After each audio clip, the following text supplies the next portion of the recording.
to Sheriff Showdown, where we get the lowdown on the new sheriff in town.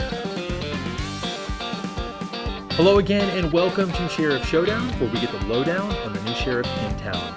I'm your host, Adam, and I am so excited about our guest today. She was uniquely involved in stopping one of the enemies of God, and I know you will not be able to wait to hear about it.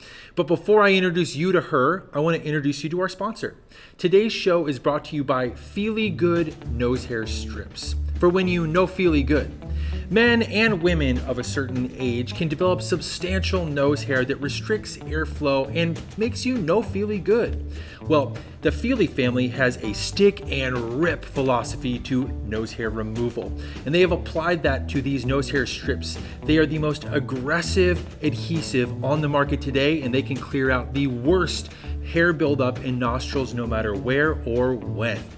Feely nose hair strips for when you no feely good. Well, now that that's out of the way, I get to introduce you to our guest. And now she's not the new sheriff in town, but she certainly classifies as the most enchanting, maybe, deputy that you will ever meet. So put your hands together wherever you are and welcome Jael to the stage. Well, thank you. Thank you so much. It is my pleasure to be here. My husband loves that little phrase. He got it down to the...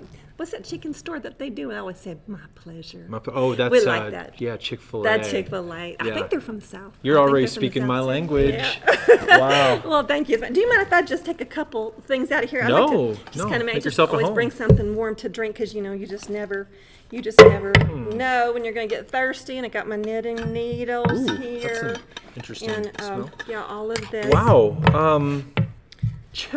There's a lot in there, huh? There is. Let me tell you something.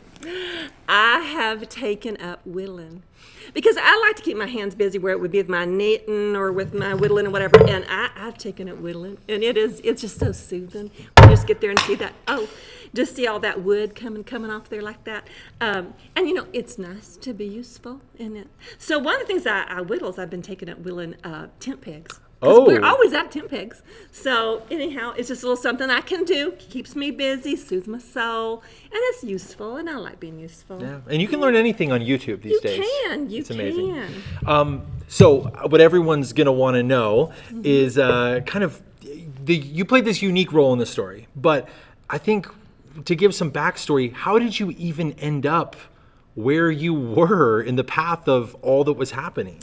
Well, right. So like my dad used to say that about the cat, that's kind of a long tail. But so like you said, I'm not in law enforcement. I'm not a prophetess. That's just not my thing. But my husband, Heber, I call him Heber because he likes that.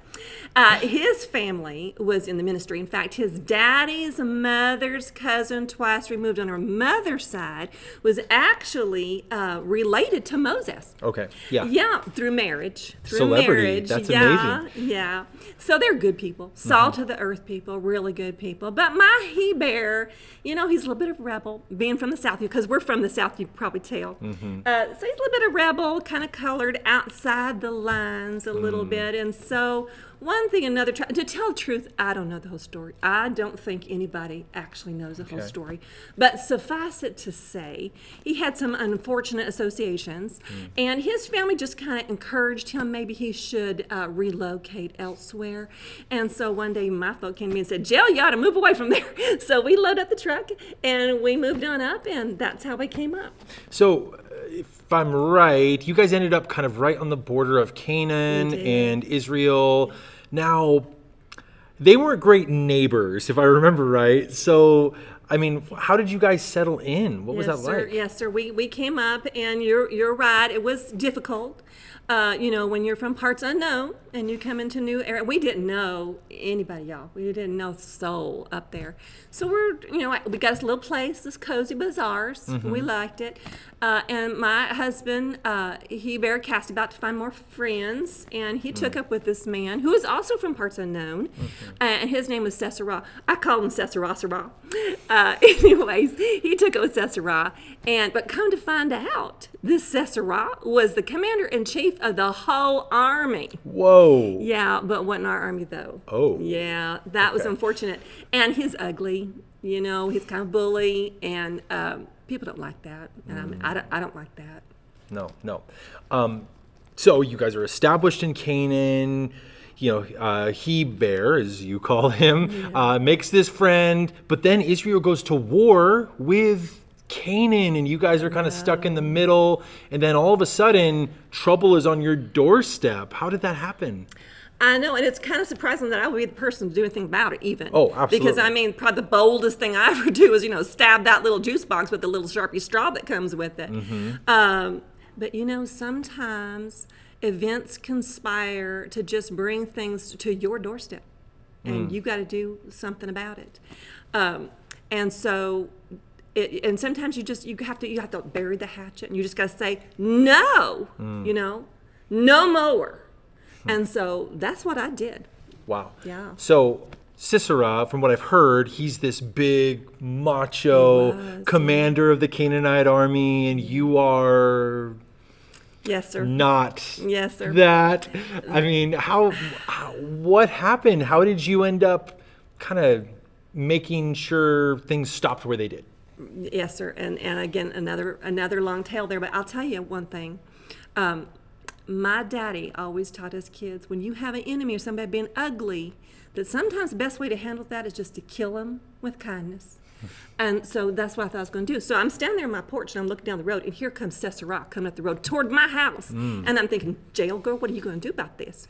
So I said, well, y'all want to come on in the house for a little bit? So he come on in. I set him down there on the couch, and I got out my little blanket. We always have blankets there on the couch for people come over, make them comfortable and whatnot. So I covered him up and got him all comfortable, and I said, y'all want something to drink? And he said, yeah. So I went in and I got him some warm milk, because he wasn't really cocoa kind of guy. Yeah, I wouldn't so gave him the warm milk, and directly he began to get kind of dizzy, and then he falls on off to sleep. And so now I'm thinking, now girl, what are you going to do? Because here sits this man on your, and it seemed to me like fate had kind of conspired to bring everything to head right there in my living room on my couch. And then I realized it was time for me to take matters in my own hands and drive my point home. And so basically, that is what I did. Wow. Yeah. I, to be honest, am a little bit terrified of you, but I weirdly want you to make me cookies. It's bless your heart. You're so sweet. Kind of strange. You don't have cookies. I don't, but I got some cocoa right here. If you want that. Well, are you a little chilly? I can warm you up if you like. I think I'm okay. Okay. But I think what we really need to do is go to a break, and when we come back, you are not going to want to miss how this story. I got to tell you one more thing. Oh. They wrote a song about me. Yeah, Deborah wrote a song about me. You can read about it in the next chapter, but she wrote a song about me, and I kind of like that. Oh. Yeah. Wow. Well, apparently she's the subject of a greatest hit as well. She is a Renaissance woman, and I cannot wait to tell you more about her. Catch us after the break. Bye. Bye-bye.